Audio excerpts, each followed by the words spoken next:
Leave my home. Quentin's voice sliced through the penthouse, his blue eyes blazing as he faced Jessica, the manager who dared to banish Willow, the woman who brought light to his silent world. Welcome to a story of love, courage, and triumph that'll grip your heart. Where are you watching from? Drop your city in the comments and let us know. What do you think happens next? Will Willow crumble under prejudice, or is a seismic twist coming? Stick around. This tale will surprise you. Hit that subscribe button to catch our latest stories of resilience and change, and share this journey with your friends. Willow, a radiant black housekeeper, transforms a billionaire's cold home, but faces venomous bias. Can her love for a mute boy and his grieving father overcome elite scorn? Comment your guesses below, and join us to uncover the truth. The penthouse atop Chicago's skyline was a monument to wealth and solitude, its glass walls framing Lake Michigan's restless waves under a bruised April sky. Quentin Caldwell, a 38-year-old tech billionaire, had sculpted this fortress of sleek marble and steel, where every surface gleamed with the cold precision of his empire, Caldwell Technologies. The air inside was sterile, heavy with the scent of polished wood and unspoken grief. Floor-to-ceiling windows cast sharp shadows across minimalist furniture, angular sofas, a glass coffee table, a digital clock ticking in relentless silence. This was no home. It was a mausoleum, its opulence a mask for the void within. Quentin moved through the space like a ghost, his tall frame clad in a tailored charcoal suit, his blue eyes sharp but hollow, etched with lines of exhaustion. His jaw, once softened by love, was now a hard line of resolve carved by 8 years of mourning. His wife Emily had slipped away during childbirth, leaving him with their son, Ethan, and a heart too shattered to mend. Her absence lingered in the penthouse's quiet corners, in the untouched nursery, in the photographs Quentin kept locked in a drawer. He buried himself in work, boardrooms, algorithms, acquisitions, building an empire that Forbes valued at $12 billion, yet it couldn't fill the silence she left behind. His days blurred into nights, his BlackBerry buzzing with emails, his voice clipped in meetings, his life a relentless march to outrun pain. Ethan, now 8, was a shadow of his mother's memory, with her soft brown curls and his father's guarded gaze. His small hands clutched a sketchpad, its pages filled with drawings of stars, trees, and a faceless woman he couldn't name. Diagnosed with selective mutism at 4, Ethan hadn't spoken a word, his world confined to pencil strokes and the penthouse's cold walls. Nannies came and went, their starched uniforms and impatient sighs no match for his silence. They fed him, dressed him, but never saw him, not the way a child craved. Quentin, consumed by his empire, left Ethan to their care, his rare moments at home marked by awkward glances and a hand ruffling Ethan's hair before retreating to his study. The boy's eyes followed his father, yearning for a connection that never came. The penthouse's grandeur only deepened its emptiness. A digital ticker in the living room scrolled stock prices, its green glow mocking the absence of warmth. A single orchid in a crystal vase stood on the dining table, its petals wilting, untouched. The kitchen, with its stainless steel appliances, hadn't known laughter or the clatter of shared meals. Ethan's bedroom, though filled with toys, a model rocket, a glowing globe, felt like a museum, each item pristine, unloved. At night, the city's lights winked through the windows, their vibrance a cruel contrast to the stillness inside. Quentin would stand by the glass, a whiskey in hand, staring at the horizon, his reflection a stranger's face. Ethan curled. In bed, clutched his sketchpad, drawing the same faceless woman, her outline a quiet plea. The staff moved like automatons, their efficiency a silent hum. Jessica Harper, the penthouse's manager, ruled with a sharp tongue and sharper ambition. In her 40s, her blonde bob was immaculate, her designer heels clicking with authority across the marble floors. She oversaw cleaners, chefs, and nannies, her clipboard a scepter, her eyes cold with unspoken envy. Jessica harbored a quiet longing for Quentin, her professionalism a veneer for dreams of a life beyond her role. She cataloged his habits: black, coffee at dawn, late-night calls to Tokyo, hoping for a glance that never came. To her, Ethan was a duty, his silence a nuisance, his sketchpad a childish distraction. She'd snap at him to sit still, her voice cutting through the boy's fragile world. The penthouse's routine was a clockwork of isolation. Mornings began with Quentin leaving before dawn, his briefcase a shield against the home he couldn't face. Ethan ate alone, a nanny hovering, her eyes on her phone. School was a private tutor in a sterile study room, where Ethan's pencils scratched in silence, his answers perfect but voiceless. Afternoons found him in the living room, sketching by the window, the city's pulse a world he couldn't touch. Evenings were the loneliest, Quentin's car pulling in past midnight, Ethan already asleep, the penthouse dark save for the ticker's glow. Jessica would linger, her reports to Quentin brisk, her smile forced, her heart aching for more. Yet, change was stirring. In spring, a new housekeeper was hired, a decision Jessica made with a dismissive wave, expecting another faceless worker. The agency promised someone reliable, unassuming. No one anticipated Willow Thompson, a 29-year-old black woman whose presence would unravel the penthouse's silence. Her resume was brief, odd jobs, a community college degree, but her eyes, hazel and warm, held stories of resilience. She arrived on a Monday, her navy dress simple but elegant, her long, glossy hair cascading in waves, her dark skin radiant against the marble's pallor. She carried a worn canvas bag, its contents a mystery, her smile a quiet defiance of the penthouse's gloom. Willow stepped through the glass doors, her footsteps soft but deliberate, her gaze sweeping the space not with awe but with curiosity. Ethan, perched on the staircase, watched her, his sketchpad forgotten. Jessica, clipboard in hand, barked instructions. Dust the shelves, scrub the floors, her tone laced with condescension. Willow nodded, her expression serene, but her eyes caught Ethan's, and she offered a small wave. He froze, then ducked his head, a faint flush on his cheeks. Quentin, in his study, didn't notice. Her arrival, his focus on a merger call, his voice a low drone. The penthouse held its breath, unaware that Willow's warmth was about to seep into its cracks, that her presence would challenge its silence, that a spark had landed in a world long darkened by grief. The penthouse, a glass and marble fortress, atop Chicago's skyline, seemed to exhale as Willow Thompson began her work in April. Her presence was a quiet rebellion against its sterile chill, her navy dress a soft contrast to the hard edges of wealth. At 29, Willow's beauty was a force, her dark skin glowing under the LED lights, her long, glossy hair cascading in waves, her hazel eyes carrying a warmth that could thaw even the coldest rooms. Her canvas bag, worn but sturdy, held cleaning, supplies and a small notebook, its pages filled with recipes and scribbled lyrics from her grandmother's spirituals. She moved with purpose, her footsteps light on the marble floors, her humming a faint melody that drifted through the penthouse's silent halls.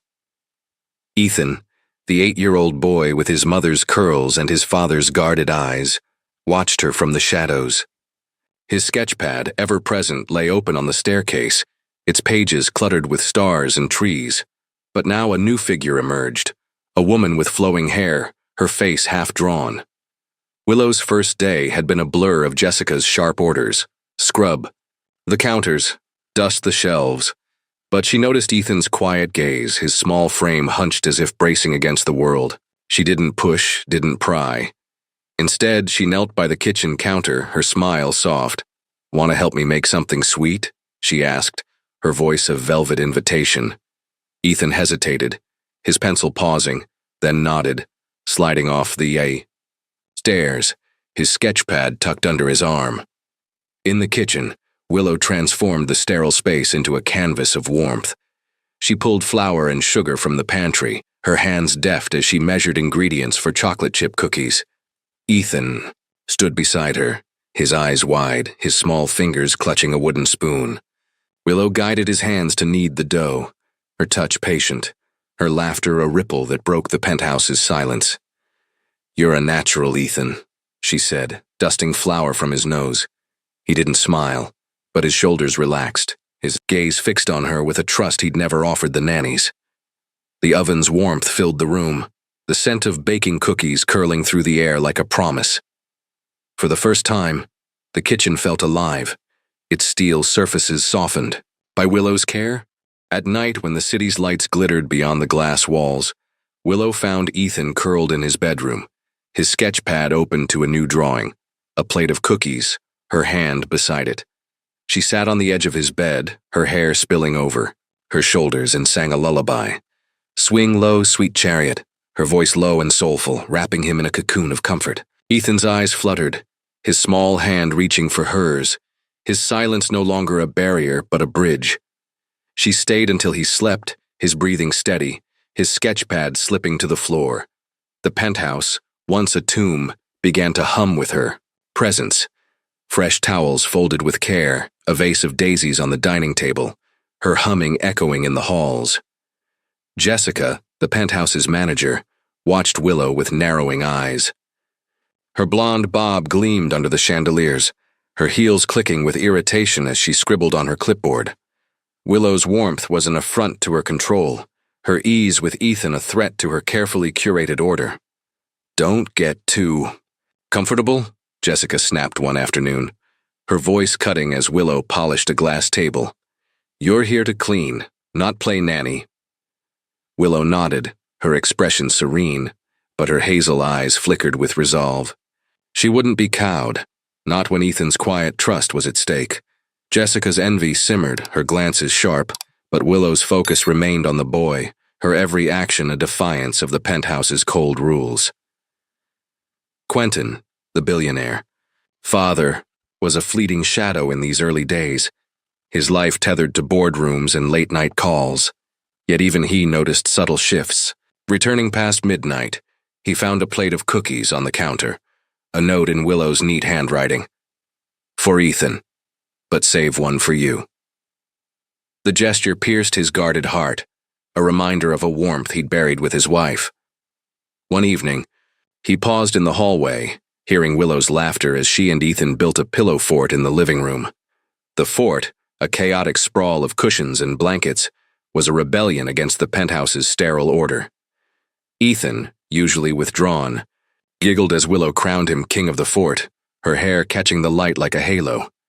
Quentin lingered, unseen, his chest tight with a feeling he couldn't name. Willow's warmth seeped into every corner. She hung Ethan's drawings on the fridge, their colors a stark contrast to the steel. She left a trail of small acts, fresh. Coffee brewing for Quentin, a repaired seam in Ethan's favorite jacket, a hummed melody that lingered long after she'd left a room. Ethan followed her like a shadow, his sketchpad now filled with her image, her hair, her smile, her hands shaping dough. One afternoon, as they planted herbs in small pots on the balcony, Willow taught him their names: basil, thyme, rosemary, her voice a gentle guide. Ethan's fingers dug into the soil, his eyes bright, his silence softening under her care. The penthouse was changing, its cold edges blunted by Willow's touch. The digital ticker still scrolled, but its glow seemed dimmer against the daisies on the table. Jessica's clipboard felt heavier, her authority challenged by a housekeeper who refused to be invisible. Ethan's world, once confined to pencil and paper, was expanding, his trust in Willow a fragile but growing flame. Quentin, though distant, felt the stirrings of something new, a crack in his armor. Willow, with her canvas bag and quiet strength, was no mere housekeeper. She was a tide, reshaping a home that had forgotten how to live. The Chicago penthouse, bathed in the golden haze of a June evening, held its breath as Willow Thompson stood at the kitchen counter, her hands dusted with flour. The marble surfaces, once cold and clinical, now bore the marks of her warmth: smudges of butter, a scattering of sugar granules, the faint scent of vanilla lingering in the air. Willow, at 29, was a vision of quiet radiance, her dark skin glowing. Under the soft kitchen lights, her long, glossy hair tied loosely, strands slipping free as she worked. Her navy dress, simple yet elegant, hugged her frame, and her hazel eyes sparkled with a joy that seemed to defy the penthouse's lingering gloom. Her canvas bag rested on a stool, its contents spilling slightly. A recipe card, a pencil, a worn notebook filled with her grandmother's songs. Ethan, the 8-year-old boy with his mother's soft curls and his father's guarded gaze, stood beside her, his small hands clutching a wooden spoon. His sketch pad lay abandoned on the counter, its open page showing a half-finished drawing of Willow, her hair a cascade of pencil strokes. For weeks, Willow had woven herself into his silent world, her laughter and gentle touches coaxing him from the shadows. Tonight they were making a chocolate cake, a simple recipe she'd promised would be their secret masterpiece. The kitchen, usually a sterile expanse of steel, hummed with life, bowls clinking, the oven ticking as it warmed. Willow's soft humming a melody that curled around them like a warm blanket. As she chopped strawberries for the frosting, Willow's humming deepened into a song, her voice rising in a soulful rendition of Amazing Grace. The notes were rich, velvet smooth, carrying the weight of her grandmother's kitchen in Georgia, where she'd first learned the hymn. Amazing Grace, how sweet the sound that saved a wretch like me. Her voice filled the room, its resonance bouncing off the glass walls, softening the penthouse's hard edges. Ethan paused, his spoon still in the batter, his eyes wide with a wonder he couldn't name. His small frame seemed to lean into the music, his fingers trembling as they gripped the spoon, his silence no longer a wall but a canvas waiting for color. Then, a miracle unfolded. In a voice small but clear, like a stream breaking through, "Stone," Ethan sang. "Amazing Grace, how sweet the sound." The words were fragile, tentative, but unmistakable, each syllable a spark in the quiet. Willow froze, her knife clattering to the counter, strawberries forgotten. Her breath caught, her hazel eyes flooding with tears as she turned to him. Ethan, startled by his voice, looked up, his curls falling into his eyes, his expression a mix of fear and awe. Willow knelt before him, her hands cupping his face, her tears streaming freely. "You sang, baby," she whispered, her voice breaking with joy. "You sang." She pulled him into a hug, her arms a haven, her sobs mingling with laughter as Ethan clung to her, his small body trembling with the weight of his breakthrough. The kitchen, lit by the golden glow of the setting sun, became a sanctuary. The scent of baking cake mingled with Willow's tears, the air thick with a tenderness the penthouse had never known. Ethan's voice, though faint, echoed in her heart, a sound she'd prayed for since she first saw his silent sketches. She rocked him gently, her hair brushing his cheek, her song now a soft hum as if afraid to break the spell. Ethan's hands gripped her dress, his sketchpad forgotten, his world no longer confined to pencil and paper but alive with sound, with her. Quentin Caldwell, the billionaire father, stepped into the penthouse, his briefcase heavy in his hand. The day had been a blur of boardroom battles, his charcoal suit creased, his blue eyes shadowed with fatigue. He paused in the doorway, drawn by the unfamiliar sound. A child's voice, small but clear, intertwined with Willow's. His heart, long encased in grief, stuttered. He set his briefcase down, its thud muffled by the carpet, and moved silently toward the kitchen. There, framed by the warm light, he saw Willow and Ethan, her arms around his son, their faces radiant with a shared miracle. Ethan's voice, singing, the hymn's refrain, pierced Quentin like a blade sharp and healing. He leaned against the wall, unseen, his chest tight with a feeling he thought he'd buried with his wife. Willow's tears glistened as she smiled at Ethan, her voice steadying. As she joined him, their duet a fragile harmony. "I once was lost, but now am found." The words hung in the air, a testament to the bond they'd forged. The penthouse, for so long a tomb of silence, pulsed with life, its glass walls reflecting their shared joy. Quentin's hand trembled, his fingers brushing the doorway, his grief cracking under the weight of his son's voice. Willow's presence, her song, her love, had done what years of nannies and tutors couldn't. She'd reached Ethan, unlocking a door Quentin had thought sealed forever. The moment stretched, sacred and unbroken, the kitchen a cocoon of warmth. Willow wiped her tears, her laughter soft as she kissed Ethan's forehead. "You're my little singer," she said, her voice thick with pride. Ethan's eyes shone, his silence shattered, his trust in her absolute. Quentin, still in the shadows, felt the stirrings of something new, a gratitude that bordered on reverence, a warmth that threatened to thaw his frozen heart. The penthouse, once a monument to loss, was shifting, its silence broken by a song that promised healing, a song that belonged to Willow. The Chicago penthouse, its glass walls reflecting the amber glow of a June sunset, seemed to soften as evening settled over Lake Michigan. The air, once heavy with silence, now carried the faint scent of roasted chicken and rosemary, a warmth that felt foreign in the sterile expanse of Quentin Caldwell's home. The dining room, with its long mahogany table and solitary orchid, was no longer a relic of isolation, but a stage for something new. Willow Thompson, the 29-year-old housekeeper whose presence had begun to unravel the penthouse's gloom, stood in the kitchen, her navy dress dusted with flour, her long, glossy hair tied loosely, strands catching the light. Her dark skin glowed, with a quiet radiance, her hazel eyes bright with purpose as she arranged a platter of food, her hands moving with the grace of someone who understood care as an art. Quentin, the 38-year-old billionaire whose life had been a fortress of grief, had made a decision that broke the penthouse's unspoken rules. Tonight he'd invited Willow to dine with them, a gesture unthinkable for the parade of nannies and staff who'd come before. The weight of Ethan's voice, heard just hours ago, still lingered in his chest, a crack in the armor he'd worn since his wife's death. He stood at the dining room's edge, his charcoal suit slightly rumpled, his blue eyes softer than usual, watching Willow as she carried the platter to the table. Ethan, the 8-year-old boy with his mother's curls and his father's guarded gaze, sat in his chair, his sketchpad open to a drawing of Willow, now labeled Willow Mama, in shaky crayon. The table was set simply: white plates, a pitcher of water, a basket of rolls Willow had baked that afternoon.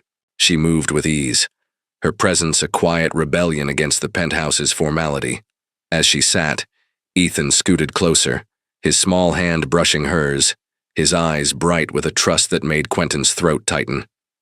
Willow cut Ethan's chicken into small pieces, her fingers deft, her smile warm as she teased, "Gotta eat all this to be king of the fort again, okay?" Ethan giggled, a sound still new, his fork clumsy but eager. Quentin watched, his usual silence softened by the scene, his fork pausing as Willow's laughter filled the room, a melody that rivaled the hymn that had broken Ethan's silence. The dinner was a revelation. Willow's stories, of her grandmother's peach cobbler, of summers catching fireflies in Georgia, wove a tapestry of warmth. Ethan listened, rapt, his giggles punctuating her words, his sketchpad forgotten.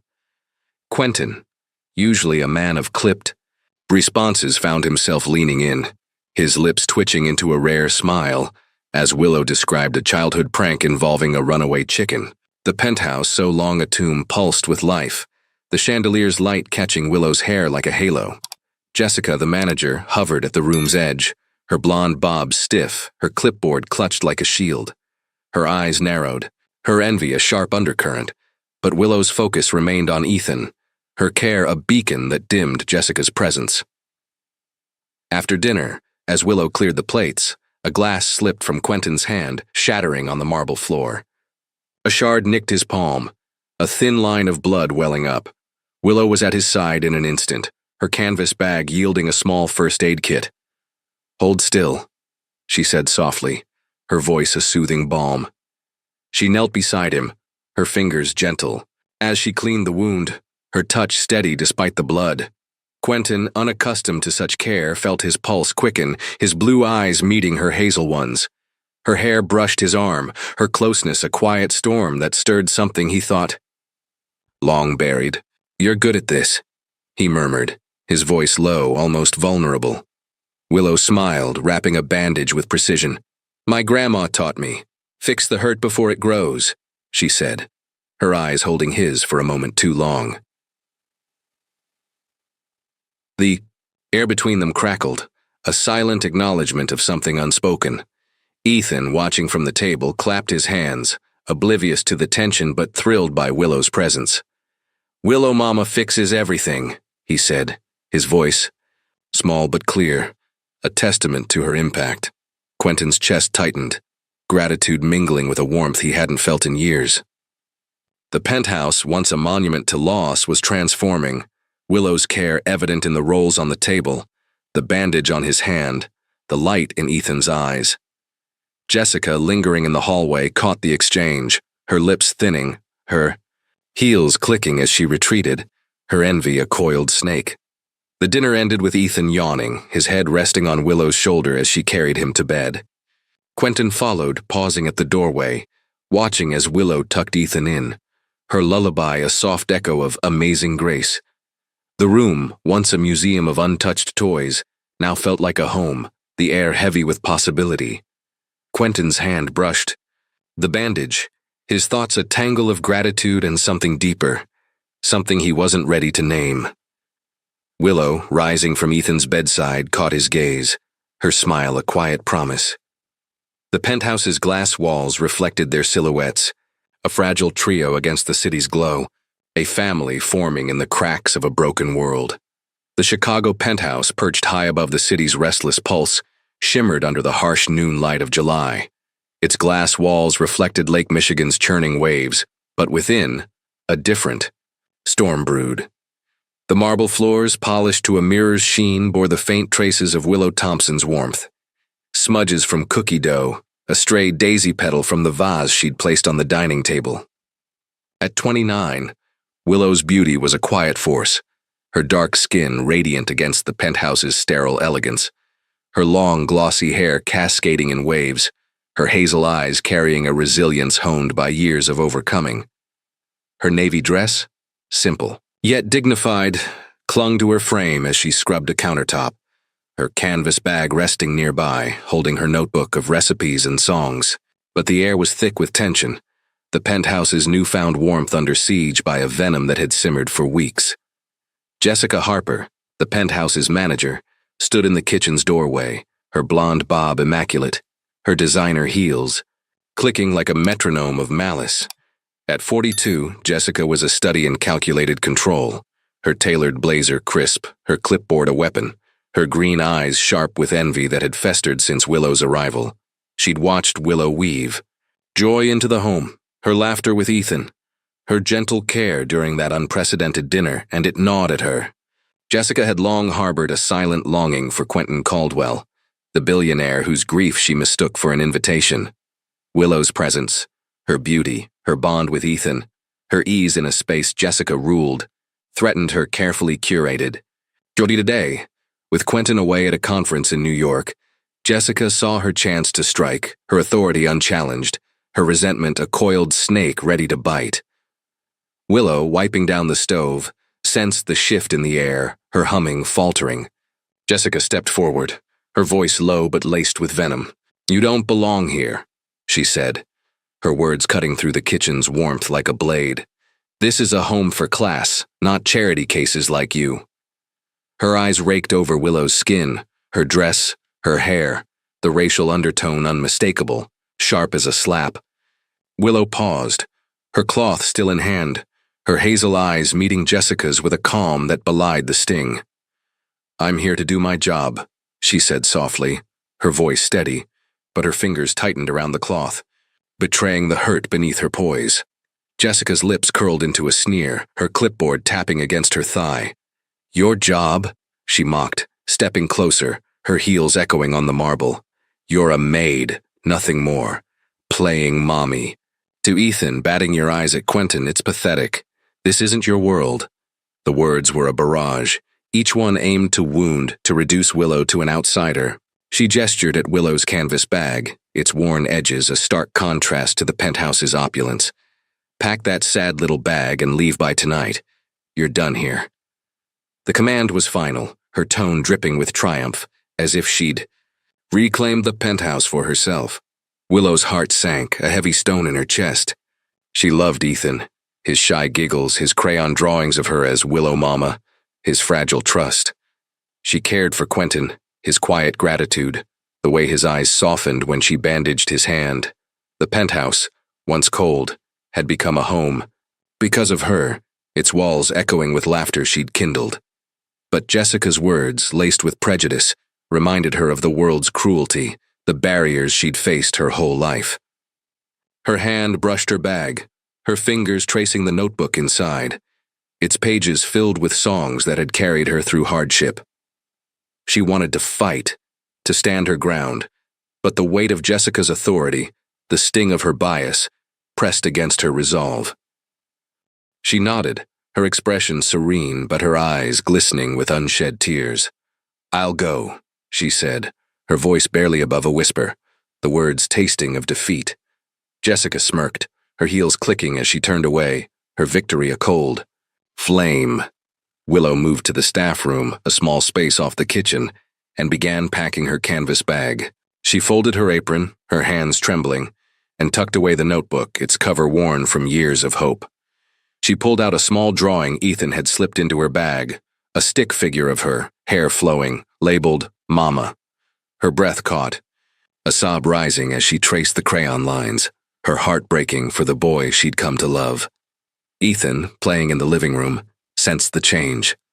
His sketchpad lay open, his small hands sketching a new image, Willow and him in a pillow fort. He wandered to the kitchen, his curls bouncing, and saw Willow's bag, half-packed.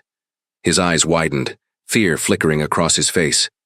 "Willow, Mama," he whispered, his voice a fragile thread, the first words he'd spoken since the song. Willow knelt, her hair spilling over her shoulders, and pulled him into a hug. "I have to go, sweet boy," she said, her voice cracking, tears spilling down her cheeks. Ethan clung to her, his small body shaking, his silence returning as he buried his face in her dress. The penthouse seemed to darken, its glass walls reflecting Willow's silhouette, a lone figure against the city's indifferent glow. Jessica watched from the hallway, her clipboard clutched like a trophy, her smirk unwavering. Willow's bag grew heavier, each item a memory, recipe, cards, a sprig of rosemary from their balcony garden. Ethan's drawing. She stood, her resolve fraying, her love for Ethan and Quentin warring with the pain of Jessica's words. The kitchen, once a haven of warmth, now felt like a battlefield, its air thick with the venom of prejudice. Willow adjusted her bag, her heart a quiet furnace, her steps slow as she moved toward the door, unaware that the tide was about to turn. The Chicago penthouse, its glass walls catching the fiery hues of a July sunset, stood poised on the edge of upheaval. The marble floors, still warm from Willow Thompson's gentle touch, bore witness to a brewing storm. Willow, at 29, stood in the staff room, her navy dress clinging to her frame, her long glossy hair spilling over her shoulders as she packed, her canvas bag. Her dark skin glowed despite the weight of her heartbreak, her hazel eyes glistening with tears she fought to contain. Ethan's drawing, a stick figure labeled Mama, lay atop her folded apron, a jagged reminder of the boy she'd come to love. The air was thick with the sting of Jessica's venom, her cruel command to leave echoing in Willow's ears. The penthouse, so recently a haven, now felt like a cage, its opulence mocking her pain. Ethan, the 8-year-old with his mother's curls and his father's guarded gaze, stood frozen in the doorway, his sketchpad clutched tightly. His small voice, so recently unlocked, trembled as he whispered, "Willow, Mama, don't go." His eyes, wide with panic, locked onto her bag, his small frame trembling as he stepped closer. Willow knelt, her hair brushing his cheek, and hugged him tightly, her tears falling silently. "I'm so sorry, sweet boy," she murmured, her voice cracking, her heart splintering as Ethan's arms clung to her, his sobs muffled against her dress. The moment was a knife, cutting through the warmth she'd woven into their lives, leaving only the raw ache of loss. Jessica Harper, the penthouse's manager, stood in the hallway, her blonde bob gleaming under the chandeliers, her designer heels rooted in triumph, her green eyes glinted with malice, her clipboard held like a scepter of authority. She'd orchestrated this exile, her envy of Willow's bond with Ethan and Quentin fueling her cruelty.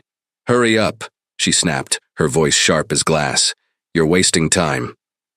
Her smirk was a blade, slicing through the fragile hope Willow had nurtured. The penthouse's silence amplified her words, the city's distant hum a cruel reminder of a world that often judged by color and class. Then the air shifted. A screech of tires echoed from the driveway, the sound piercing the penthouse's stillness. Quentin Caldwell, the 38-year-old billionaire, stormed through the glass doors, his charcoal suit creased from a rushed flight from New York. His blue eyes blazed with a fury that seemed to shake the walls, his jaw set like steel. Ethan, hearing the commotion, broke free from Willow's embrace and ran to his father, his small voice raw but clear. "She's making Willow Mama leave," he cried, pointing at Jessica, his curls bouncing, his face streaked with tears. Quentin's gaze snapped to Willow, her bag half-packed, her eyes red but steady, and something in him broke, a wall of grief crumbling under the weight of his son's words. He strode into the staff room, his presence a thunderclap. Jessica's smirk faltered, her clipboard trembling in her hands. "What's going on here?" Quentin demanded, his voice low but molten, each word a hammer striking iron. Ethan clung to his leg, his voice rising. "She's my family." The word family hung in the air, a declaration that shifted the room's gravity. Willow stood, her bag at her side, her posture regal despite her pain. Jessica stammered, her heels clicking nervously. "She's just a housekeeper," she said, her tone defensive, her eyes darting. "She doesn't belong here." Quentin's eyes narrowed, his fury a controlled blaze. "You're fired," he said, his voice cold as the marble beneath them. "Leave my home, now." The words were a guillotine, final and unyielding.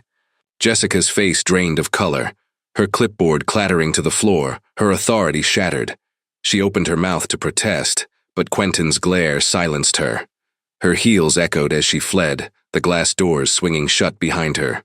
Her reign over the penthouse ended in a single breath.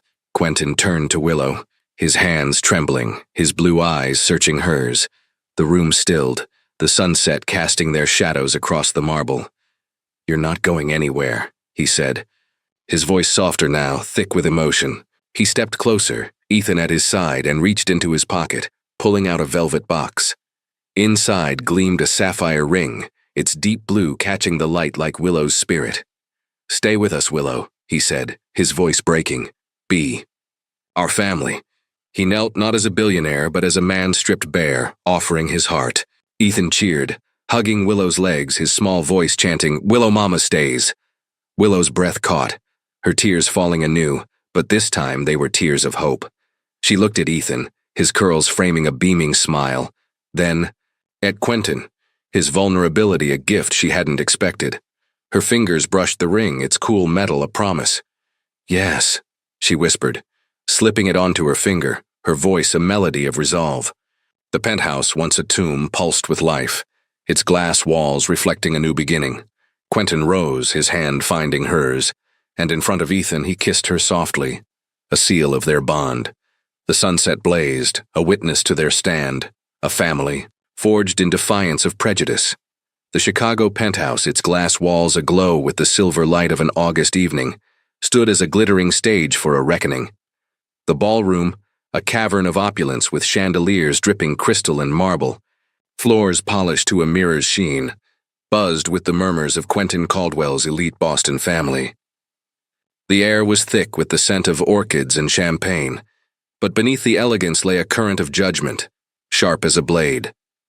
Willow Thompson, at 29, stood at the room's edge, her navy gown flowing like a quiet rebellion against the sea of tailored suits and glittering gowns. Her dark skin shimmered under the lights, her long glossy hair a cascade of defiance, her hazel eyes steady despite the weight of scrutiny. The sapphire ring on her finger, Quentin's promise, gleamed like a shield. But tonight, it felt like a target. Quentin, the 38-year-old billionaire, stood beside her, his charcoal suit impeccable, his blue eyes fierce with resolve. His hand rested lightly on Willow's, a silent vow in a room primed to tear them apart. Ethan, 8 years old with his mother's curls and his father's guarded gaze, clung to Willow's side, his small hand gripping the hem of her gown. His sketchpad, tucked under his arm, bore a new drawing. Willow, Quentin, and himself labeled family in bold crayon. The gala, meant to introduce Willow as Quentin's fiancée, was a crucible. Its guests, old money aristocrats in society, elites, watching her with eyes that cut like glass.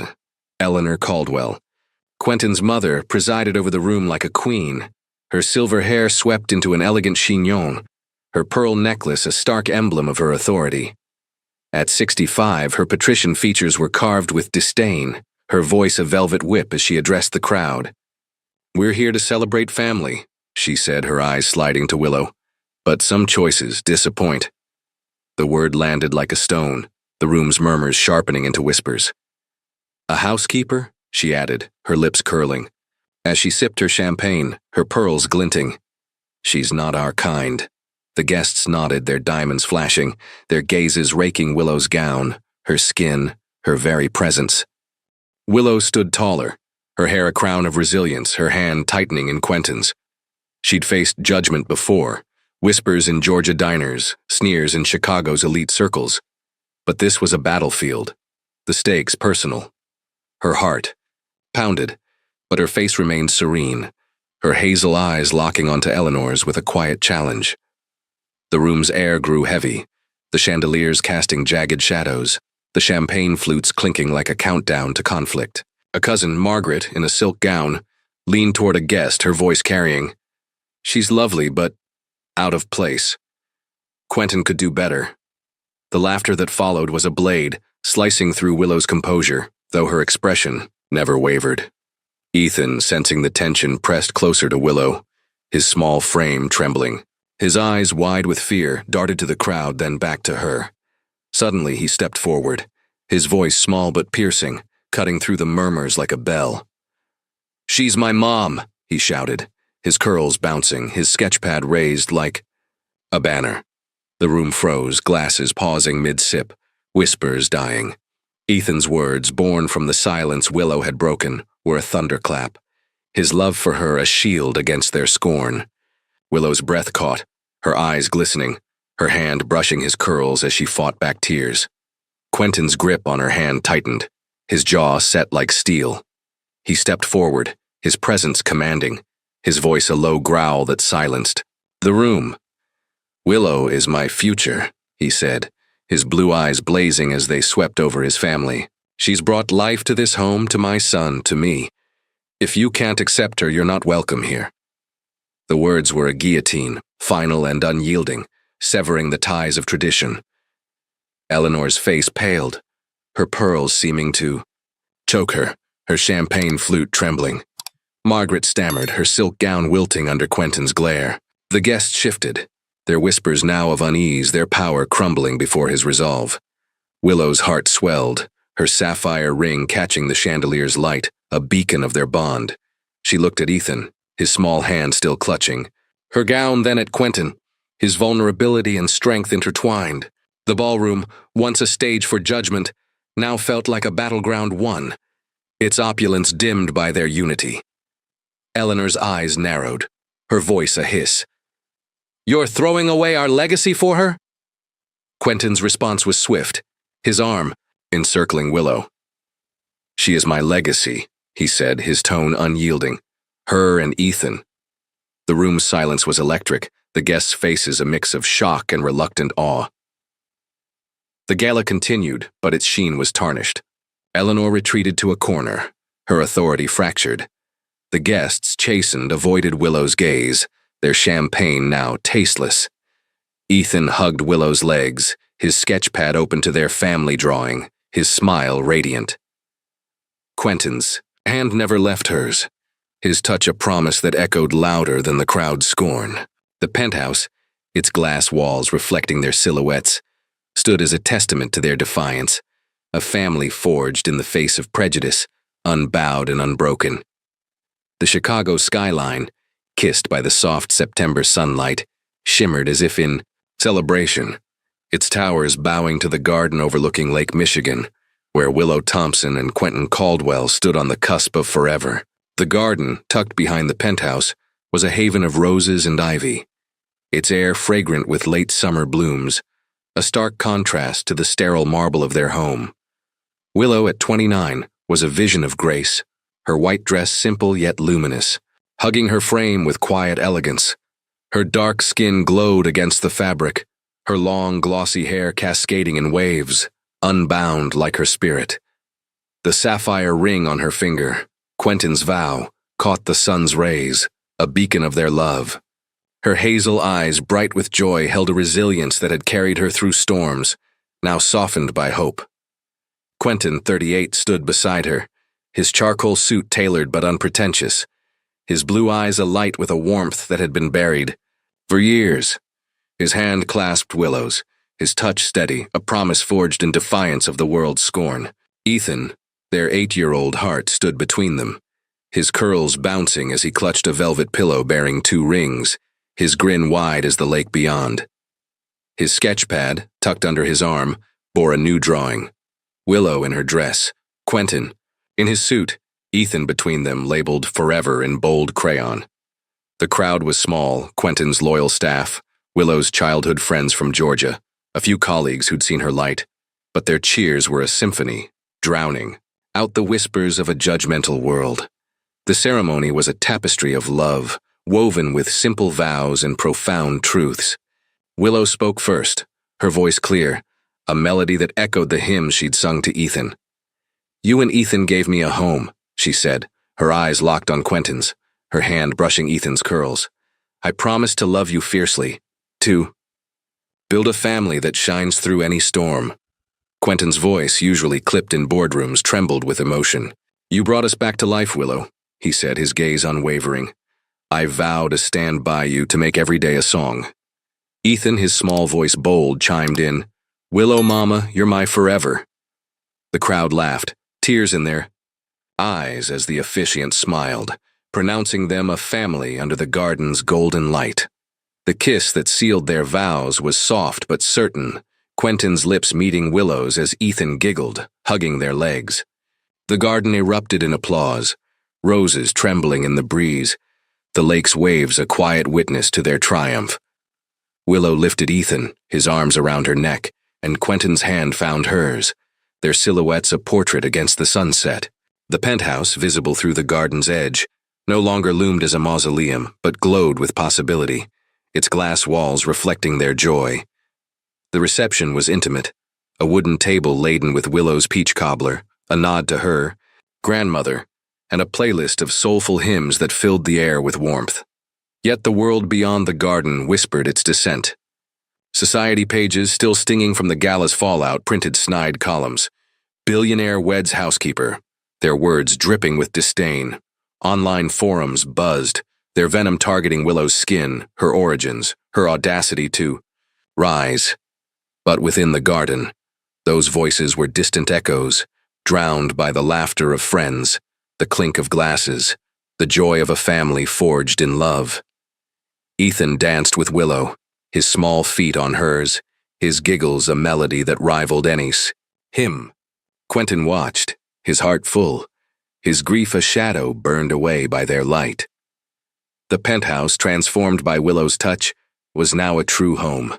The kitchen, once sterile, bore traces of their life, cookie crumbs, a jar of rosemary from their balcony garden, and Ethan's drawings pinned to the fridge. The living room, where Pillow Fort still stood, echoed with Ethan's chatter, his voice a daily miracle. Quentin, once a ghost in his own life, lingered longer at home, his BlackBerry forgotten as he read to Ethan or held Willow's hand. The dining table, where they'd shared their first meal, now hosted nightly dinners, Willow's laughter weaving through their conversations, her care a thread binding them together. The challenges remained: society's sneers, the elites, scorn, the occasional letter from Quentin's family, their words cold with disapproval. But Willow, Quentin, and Ethan faced them as one, their bond a fortress. Willow's canvas bag, now a symbol of her journey, sat on the counter, holding new recipes and Ethan's latest sketches. She taught Ethan to bake, her hands guiding his, her voice singing softly as they worked. Quentin, watching from the doorway, felt his heart expand, his love for them a fire that no prejudice could extinguish. As the wedding day faded, the trio returned to the penthouse, the city's lights winking through the windows. Willow tucked Ethan into bed, his forever drawing now framed above his desk. Quentin joined her, his arm around her waist, their reflections a family in the glass. The penthouse, once a monument to loss, was now a haven, its walls alive with their story. Willow's white dress hung in their room, a symbol of their beginning, her sapphire ring glinting as she smiled. They faced the world's judgment not with anger but with grace, their love a beacon, their family a testament to what endures. What a journey Willow, Quentin, and Ethan have taken us on, from silence to song, from judgment to love. What moved you most? Was it Ethan's first words, Willow's resilience, or their unbreakable bond? Drop your thoughts in the comments below. We'd love to hear your reflections. A huge thank you for joining us in this tale of triumph. Your presence brings these stories to life. Hit that subscribe button to catch our next unforgettable journey, and share where you're watching from. Let's keep spreading stories of hope and courage. Until next time, stay inspired, and we'll see you soon.